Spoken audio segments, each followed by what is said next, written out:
Let's make a light, flavorful Waldorf salad the savory way. Bring the water to a boil. Crumble the bouillon cubes into the water and reduce the heat. Place the chicken into the bouillon broth and simmer 20 minutes until done. Remove the chicken from the broth with a slotted spoon and let cool slightly. Keep the broth at a boil. Next, peel the celery root.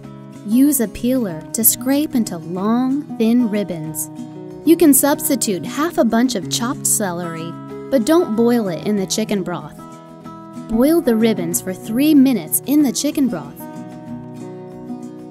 Drain and rinse under cold running water. Cut the apple with skin into quarters. Remove the core and cut the flesh into pieces.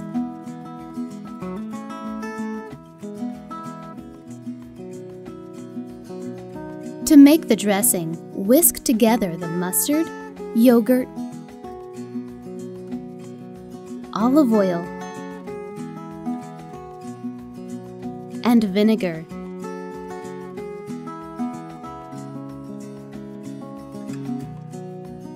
Season with salt and pepper. Mix the celery root and apple with the dressing. Stir and let sit for 10 minutes to absorb the flavors. Meanwhile, finely chop the parsley and chop the walnuts coarsely.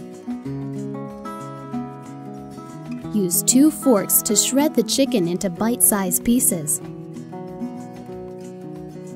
and add to the salad along with the parsley. Sprinkle with the walnuts. And that's how you make a savory Waldorf salad with chicken and celery root. Savory, fast, fresh, and easy.